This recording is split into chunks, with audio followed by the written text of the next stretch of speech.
반갑습니다. 다코TV의 다코입니다. 네. 오늘 제가 여러분들과 같이 이야기 나눌 주제는요. 내가 내 자녀들에게 가난을 대물림하기 싫은 진짜 이유에 대해서 여러분께 한번 말씀드려보면 어떨까 싶습니다. 가난의 대물림, 여러분들. 제가 예전에도 영상을 몇 번 또 촬영을 하고 같은 주제로 영상을 찍어 봤었는데요. 여러분들 어떻습니까? 여러분들 혹시나 예전에 어릴 적에 참 조금 부유하고 조금 이렇게 여유로운 집안에서 계속적으로 유년 시절이라든지 학창 시절을 보내신 분들이 많으신지, 혹시라도 제 영상을 보시는 분들은 어떤가 저도 갑자기 또 궁금해지네요. 제가 예전에 저는 고향 자체가, 여러분들, 제가 현재 지금 거주하고 있는 곳은 대구고, 거의 대부분의 제가 삶을 대구에서 살고 했었는데, 사실은 진짜 예전에 제가 태어났는 실제 제 고향은 경북 의성이라는 곳입니다. 의성, 여러분들. 대구 그 위에 있죠. 의성이고, 거기서 제가 초등학교, 예전에는 국민학교였죠. 제가 어릴 때는 국민학교 2학년 때 대구로 부모님과 같이 이사를 나오게 됩니다. 거기에서 계속적으로 부모님 생각에는 또 자식들, 저와 제 여동생이 있는데 교육 문제도 그렇고 또 계속적으로 농사를 이렇게 계속적으로 하다 보니까 미래도 없어 보이는 것 같고, 그렇게 해서 과감하게 기술이라든지 또 다른 뭔가 없는데도 불구하고 과감하게 도시로 이사를 나오게 됐습니다. 거의 대부분의 많은 분들이 근처에, 대구의 경상북도, 경상도 쪽에 가장 큰 도시가 아마 또 대구기 때문에 이쪽으로 나오지 않았느냐 또 싶은데요. 제가 예전에 어릴 적 시절을 한번 떠올려 봤습니다. 내가 왜 이렇게 이게 돈을 많이 버는 쪽에 관심을 많이 가지고 또 부자가 되는 일에 관심을 많고 또 투자를 해야 되고 자산을 늘리고, 자꾸 제가 이렇게 여러분들께 잔소리하는 잔소리를 왜 자꾸 내가 하는 것인가에 대해서 제가 며칠 전부터 궁금하게 한번 생각을 해봤습니다. 내가 자꾸 왜 이런 생각을 하게 될까? 또 언제부터 내가 이런 생각을 가지게 되었을까? 또 내 머릿속에 진짜 내 내면, 저 깊숙한 곳에 언제부터 내가 이런 생각을 하게 되었을까를 궁금하게 생각을 해봤습니다. 예전에 제가 아까 방금 말씀드린 대로 초등학교, 그때 당시 국민학교 2학년 때 대구로 이사를 오게 되었는데, 그때 당시에 저희 부모님이 가진 것도 없으시고 많이 없기 때문에 일단은 단칸방이라고 그러죠, 우리. 예전에 양옥집이었습니다. 이렇게 막 원룸이라든지 아파트가 많이 없는 그런 시절에 돈도 없었을 뿐더러 2층 양옥집에 거의 다 거주를 많이 했었죠, 예전에 저희 때는. 근데 그때 보통 그 양옥의 주인이라고 그러죠. 1층, 2층 이렇게 주인이 거기다 1층에서 보통 거주를 하시고, 옆에 새방이라고 있었습니다. 그러니까 대구에서는 아시는 분은 알겠지만 여기가 1층 큰 방이라 그랬고, 여기 새방을 1층 작은 방, 2층 큰 방, 2층 작은 방 이렇게 해서 본인 주인이 사시는 곳을 제외하고 나머지를 월세를 준다거나 전세를 준다거나 했었는데, 저희 부모님이 월세 형식으로 사글세라 그러죠. 그런 형식으로 해가지고 예전에 그 1층 그 작은 방인 단칸방으로 이사를 저희가 들어가게 되죠. 그때 당시에 예전에 대부분이 이런 가스라든지 기름 보일러가 거의 없었고, 예전에는 제 나이 때 또래는 아마 아실 건데 연탄 보일러를 많이 썼습니다. 연탄 보일러.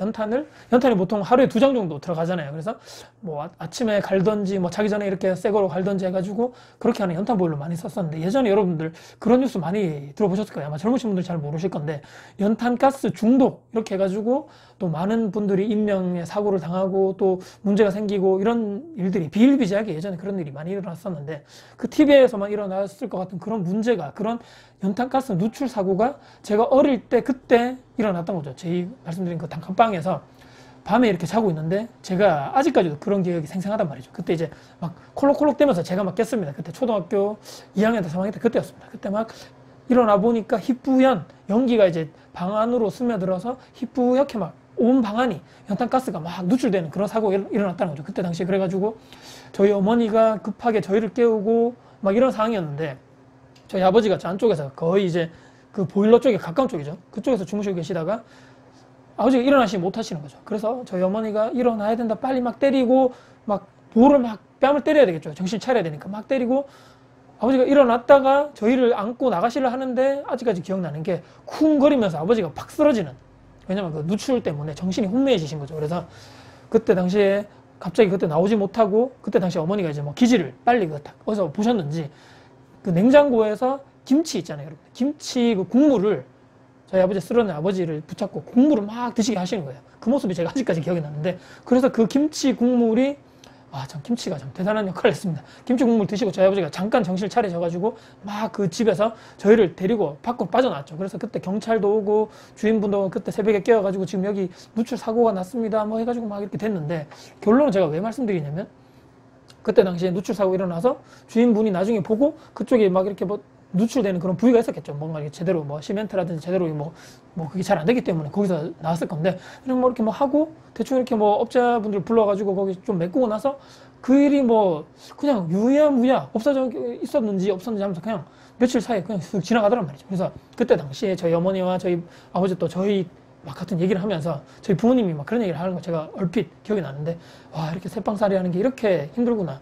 왜냐면 정말 요즘 같은 세상에는 어떻습니까? 이렇게 막 문제가 생기면, 저도 지금 임대업을 하고 있지만 세입자분에게 뭔가 문제가 생기면 임대인이 가만히 있으면 안 되죠. 막 피해 보상도 해야 되고, 뭐 혹시나 뭐 건강상에 문제 있는지 해가지고 뭐 병원 데리고 가가지고 같이 뭐 검진도 받아보셔야 되고 이렇게 돼야 되는데, 예전에 그런 게 없었단 말이죠. 그래서 유야무야하게 그냥 뭐씩 지나가 버린 그런 일이 예전에 아마 그때부터, 와, 이렇게 새빵살이 또 이렇게 뭐 남의 집에 사는 이런 서름 조금씩 느끼지 않았나. 그때 당시에 왜냐면 제가 느낀 게, 뭐 주인이 오셔가지고 뭐 사과를 한다거나 미안하다거나 전혀 그런 게 없었거든요. 그래서 또 거기다가 나중에 계속적으로 몇 년을 거기다 더 살았습니다. 아버지가, 어머니가 또 돈을 많이 번 것도 아니고 이사할 형편도 안 됐기 때문에, 와, 참 조심해야 되겠다, 조심해야 되겠다. 언제 또 저런 사고가 있을지, 또 언제 또 이렇게 막 그런 일이 있을지 막 두려움에 떨면서 제가 어린 시절에 보냈던 기억이 있고, 또 이제 나이가 들어가지고 학창 시절 때 아직까지도 계속적으로 뭐 이렇게 경제 여건이 좋아지지 않다 보니까 학원 있잖아요. 학원, 여러분들 학원에 이렇게 보통 다니게 되는데, 예전에 제가 제대로 된 그 기간 동안에 학원을, 뭐 예전에 제가 영수학원 이렇게 얘기하죠. 영어, 수학, 그런 학원에 제가 다닌 기억이 없죠. 그래서 친구들 보면 항상 학교 끝나고 뭐 학원으로 간다거나, 또는 초등학교 때는 태권도를 그렇게 제가 막 가는 친구들이 참 부럽더라고요. 근데 저는 그런 것까지도, 아, 우리 집에 돈이 별로 없으니까 차마 학원을 보내달라, 뭐 어디 영수학원을 보내달라, 또 뭐 태권도를 배우고 싶다거나 이런 얘기를 저희 부모님에게 직접적으로 한 기억이 전혀 없지 않겠는가, 이런 생각을 하게 되는 거죠.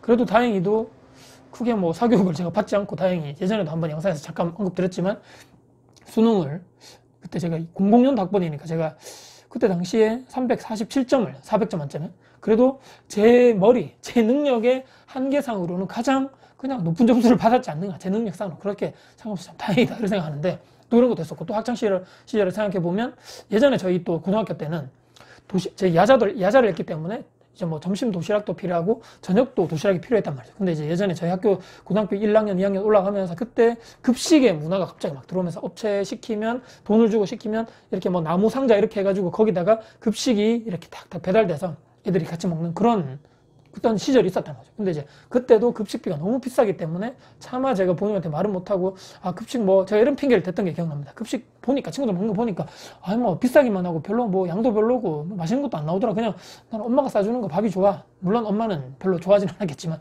도시락을 항상 제 동생 것까지 하면 막 몇 개를 매일매일 싸야 되니까 힘들었겠죠. 그래서 그런 것도 그렇고, 참 예전에 어릴 때 생각해보면 또 우유 있잖아요. 우유, 여러분들 우유, 흰색 우유라든지 막 이렇게 초코우유, 딸기 우유를 학교에서 받아 먹었는데, 저는 단 한 번도 받아 먹은 기억이 없습니다. 그것 또한, 아, 집에 돈이 별로 없는데, 아, 저거까지 내가 달라면, 아, 좀 힘들 것 같은데, 이런 생각을 먼저 했다는 거죠. 제가 먼저 본인에게 뭐 달라는 얘기를 못했을 그런 또 상황도 있었고, 예전에 또 그 수능 얘기가 또 갑자기 나서 그런데, 제가 저 점수로 다행히도 몇 군데 이제 원서를 내수했었잖아요. 그래서 서울에 있는, 사실은 제가 좋은 학교도 그 제가 원하는 학과에 합격을 했었는데, 그런데도 불구하고 집에 또 돈이 없다는 이런 또 그 상황 때문에 거기를 포기하고 이제 지방에 있는 국립대학교, 정말 저렴한, 학비가 정말 저렴했던, 등록금이 저렴했던 그런 학교를 가게 되는 거죠. 이제 제가 이제 말씀드리는 게, 어릴 적부터 이제 자꾸 이런 집안 형편이라든지 이런 게 있기 때문에 아끼는 게 너무 습관적으로 내가 되지 않았는가. 그리고 이게 너무 막 누가 보면, 와, 뭐 어릴 때부터 절약하면 좋지, 뭐 돈 막 펑펑 쓰는 것보다는 돈에 대한 귀중함이라든지 소중함을 알고 어릴 때부터 참 좋아. 저도 그런 것에 대해서는 100% 동의하지만, 어릴 때부터 제가 돈의 압박을 받는다고 해야 되나요? 제 스스로, 우리 집안은 돈이 별로 없으니까, 우리 집안 돈이 없을 거야, 내가 이런 걸 얘기하면 우리 부모님이 또 힘드실 거야, 아, 왜 우리 집은, 근데 어릴 적에 그냥 그런 생각 했겠죠. 아, 왜 저 친구들은 다 우유 받아 먹는데 말이야, 나는 왜 우유도 못 먹어? 다 친구들은 학교 끝나면 태권도 다니는데 나는 왜 태권도도 못 갈까? 또 대학교까지 합격해놓고는, 아, 다른 친구들 다 좋은 학교 서울에 막 못 가서 안달인데, 나는 그래도 합격했는데도 불구하고 저기를 포기해야 되나? 등록금이 비싸다는 이유만으로?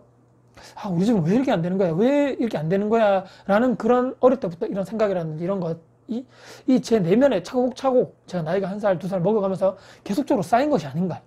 뭐 어떻게 보면 이런 것이 제 밑바탕이 되고, 이런 것이 저의 뭐 원동력이 돼가지고, 아, 내가 나중에 돈을 벌 수 있으면 좀 열심히 해서 돈 벌어야 되겠다, 열심히 해가지고 내가 뭐 좀 해야 되겠다, 또는 뭐 내가 해가지고 뭐 엄청나게 뭐 내 자식에게는, 아, 이런 뭐 가난의 대물림이라든지 이런 가정적인 어려움이라든지 본인이 원하고 공부하고 싶은 거에 대해서 계속적으로 배운 게 해야 되는데, 이런 것이 제국적으로 내가 이런 가난의 대물림을 진짜 내 자녀에게만큼은 내가 이렇게 예전에 했던 그런 경험이라든지 좋지 않은 이런 겪고 싶지 않은 생각이라든지 이런 경험을 계속적으로 대물림하고 싶지 않은 것이 아닌가 이런 생각을 해보게 되는 거죠. 그렇기 때문에 제가 오늘 말씀드린 내가 내 자녀들에게 가난을 대물림하기 싫은 진짜 이유가 그 예전에 유년 시절에 겪었던 저희 가정적으로 상당히 힘들었고 경제적으로 힘들었던 이런 상황 자체가 아마 저를 계속적으로 이렇게 뭐 다행히도 좋은 방향으로 갔다고 할 수는 있겠지만 그래도 내 자녀에게만큼은 내가 어렸을 때 이런 것을 겪게 해주고 싶진 않다 이런 생각이 자꾸 강하게 든다는 거죠. 제가 오늘 여러분께 이런 말씀 드리면서 혹시나 여러분들에게 이런 트라우마라든지 뭐 트라우마라고 해야 될지 모르겠지만 이런 것에 대해서 예전에 유년 시절부터 겪었던 이런 것들에 대해서 차마 나는 겪었어도 내 자녀에게는 이런 것을 겪게 하고 싶지 않다 이런 것을 대물림하고 싶지 않다는 것에 대해서 분명히 저같이 뭔가 있을 거라고 생각하고요. 그래서 조금 이런 대화식으로 정말 편하게 이런저런 얘기를 드리면서 예전에 내가 이런 경험이 있었기 때문에 어떻게 보면 긍정적인 방향으로 또 빨리 재테크라든지 투자라든지 어떻게 빨리 노후 자산의 준비라든지 그런 것에 대해 관심을 빨리 가질 수 있었던 게 아닌가. 또 이런 것 때문에 내 자녀에게도 경제 금융교육을 빨리 해야 될 것 같다는 또 생각도 많이 들고 어떻게 보면 또 좋은 쪽으로 작용했지만 그래도 한편으로는 예전에 그런 어려웠던 시절이 그때 유년기 때는 조금 힘들었다. 그런 게 있었다. 이런 것을 제가 좀 말씀드리면서 여러분들도 혹시라도 자녀를 키우시는 분이 있다면 여러분들 자녀에게만큼은 정말 이런 것들은 정말 물려주지 말자라고 생각하는 것들에 대해서는 철저하게 여러분들 스스로 고민하시고 또 계획하셔가지고 절대로 생각만 그런 것이 아니고 실제적으로 굳이 겪지 않아도 되는 것을 굳이 겪게 하는 이런 또 불행한 일이 없도록 여러분들 같이 또 노력하고 힘써 나가야 되지 않을까 생각하면서 영상을 마무리해 볼까 합니다. 오늘 또 주저리 제가 말이 많았는데요. 이해를 해주시고요. 제가 또 예전 얘기하면서 이런저런 얘기를 하면서 영상을 오늘 만들어 봤습니다. 혹시라도 제 영상이 마음에 드셨다면요. 구독, 좋아요, 알람 설정 그리고 댓글도 주시고요. 혹시라도 제 영상이 도움 되셨다면 주변 지인분들께 널리 공유해 주신다면 저에게 아주 큰 힘이 될 것 같습니다. 네, 다음에 더 좋은 영상 가지고 찾아뵙겠습니다. 지금까지 다쿠TV의 다쿠였습니다. 감사합니다.